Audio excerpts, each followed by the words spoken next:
Thank you very much. Thank you for all of you for being here today.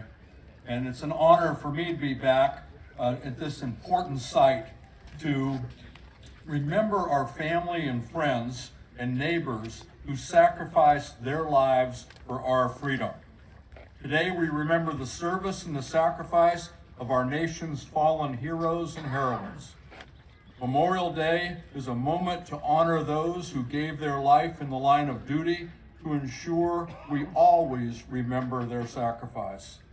To answer the call to service is one of the most solemn decisions a person can make, and we should remember the fallen, not just today, but every day.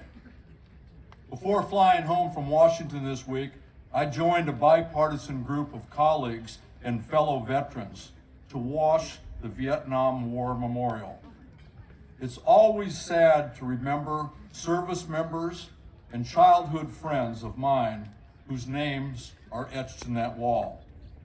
And it's also a reminder of what President John F. Kennedy said: mankind must put an end to war, or war will put an end to mankind. These words ring especially true today, as we recognize the sacrifices of the men and the women who gave their lives for our country, and we must remember the responsibility that falls to us. That means standing up for the freedoms that they valiantly defended at home and abroad, and to never stop working for peace.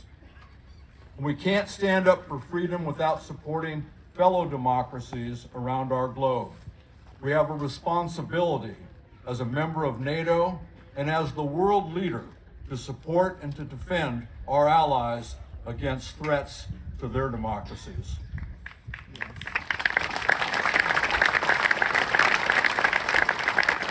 As we honor the men and women who sacrificed their lives for our country, we should never forget our responsibility to work for our veterans and their families of those fallen heroes and heroines.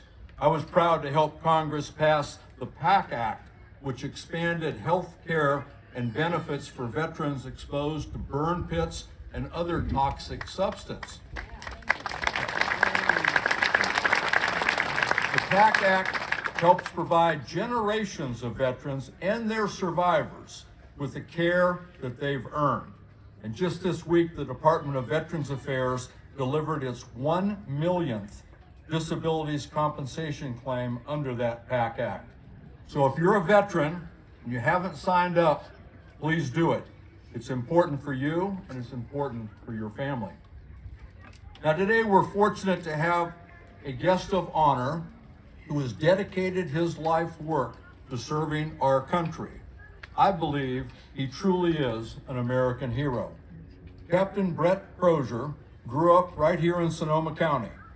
He's a graduate of Santa Rosa High School. And as many of you know, Captain Crozier gained national recognition for his bold decision to prioritize the health and the safety of his 5,000 sailors over his career during the 2020 COVID pandemic that broke out on his aircraft carrier. His courageous leadership and selfless dedication have left an indelible mark on our nation's military history. He's a graduate of the United States Naval Academy, and he's had a distinguished 30-year career, which included flying combat missions as a naval aviator over Iraq and holding senior leadership positions. He began his career as a naval aviator, quickly becoming the commanding officer of an FA-18 strike fighter squadron. But he took it even further. He returned to school to first obtain his master's in national security and strategic studies, and later to complete the Naval Nuclear Power Training Program. Captain Crozier then commanded an amphibian command ship, the USS Blue Ridge, before taking command of the nuclear-powered aircraft carrier, the USS Theodore Roosevelt. Since retiring, he's continued to serve as a nonprofit advisor focused on veteran and active duty issues. He is also the author of the book, Surf When You Can. Read it. I have, and it's great. After advocating fiercely for the health and safety of his crew, Captain Crozier departed the USS Theodore Roosevelt to thunderous applause, demonstrating the tremendous love and respect his crew had for him. Ladies and gentlemen, let's equal that applause now in welcoming Captain Brett Crozier to the podium.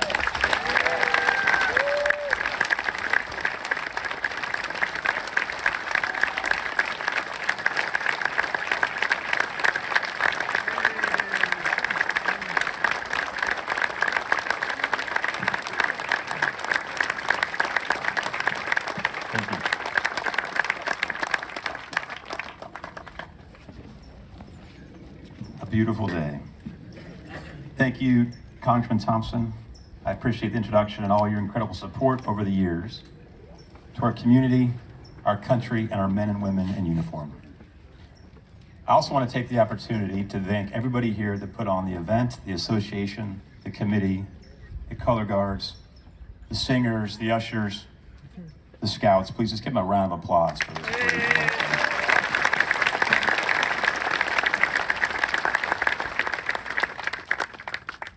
So ladies and gentlemen, as we gather here today under this warm California sun, amidst the lush vineyards of the hills of Sonoma, we come together not only to enjoy the beauty of this day, but to honor and remember those that have made the ultimate sacrifice for our nation. As a retired Navy sailor, I've had the privilege of serving alongside some of the finest individuals this country has ever produced. And I have participated in Memorial Day events all over the world, to include here in Sonoma as a kid, and later in life in the service at sea and ashore in both peacetime and war. Most importantly, I have witnessed firsthand the courage, dedication, and selflessness of our service members and veterans, and I have seen the profound impact those services and sacrifices have had on our nation and the world. But today is not Armed Forces Day, and it is not Veterans Day. Today is a solemn day of contemplation over the cost of the freedoms that they fought and died for. Today we pay homage to all those who didn't come home. And today, Memorial Day, we remember the freedoms they fought and died for. So as you heard earlier, 3 years after the Civil War, in 1868, was the first Decoration Day. And again, they did it in May because they believed it was chosen because that's when flowers would be in bloom all across the country. It wasn't until after World War I that the day was expanded to honor all those that have died in all American wars. And in 1971, it was declared a national holiday by an act of Congress and placed on the last Monday in May. As a child here in Sonoma County, I thought Memorial Day marked the start of summer. School was almost out. Swimming pools and lakes were open. We hiked the hills and we headed to the ocean. Barbecues and picnics were the order of the day. But over time, these stories were replaced with a greater understanding of the sacrifices made by the men and women in uniform, and eventually, the painful personal loss of shipmates I was honored to sail and fly with. Patriots like Lieutenant Gregory Scott Fulco, Lieutenant Commander Frank Whitmer, First Lieutenant Brian DeForge, Senior Chief Charles Robert Thacker, and AWS-1 James Buriak. They are just a few of the names I will remember today and ones I hope to never forget. In recent years, our nation has faced many challenges, both at home and abroad. We have seen acts of terrorism, natural disasters, and global pandemics. But through it all, our military has remained steadfast, answering the call of duty wherever and whenever it is needed. They have shown time and time again they are willing to put their lives on the line to protect these freedoms that we hold dear. Since the American Revolution in 1775, over 1,300,000 service members have died in war. In Sonoma County, more than 400 of our residents have died in war since the beginning of the 1900s, many of their names inscribed on memorials throughout the county. We lost approximately 60 men to the Vietnam War, and dozens of our local neighbors have been killed in action in the last 20 years of conflict in Iraq and Afghanistan. We are surrounded by reminders of these sacrifices. The names of local heroes are etched into the very fabric of our community, on street signs and memorials, and each name tells a story of bravery, duty, and love of country. These names are not just inscriptions, they are legacies that we must honor and preserve. Consider right here in Sonoma. Andrew Street was named in honor of Matthew Andrew. Matthew was part of the D-Day invasion force, a pivotal moment in World War II that marked the beginning of the end for Nazi Germany. He fought valiantly all the way to Germany, but tragically lost his life on Christmas Eve in 1944. Perkins Street tells a story of Staff Sergeant Charles Chuck Perkins, who dreamed of becoming an aviator from a young age. He worked hard, picking local fruit in orchards to pay for his flying lessons. And when the war came, he answered the call, training as a pilot and joining the 4th Emergency Rescue Squadron in the Pacific. He died in a plane crash while searching for a downed U.S. fighter pilot. Banchero Street commemorates Lieutenant Robert Banchero, who was a mail carrier before joining the Army. He served in the 66th Panther Division in France and Germany, where he was wounded in combat. Despite his injuries, he continued to serve until he succumbed to his wounds in an Army hospital in Arkansas.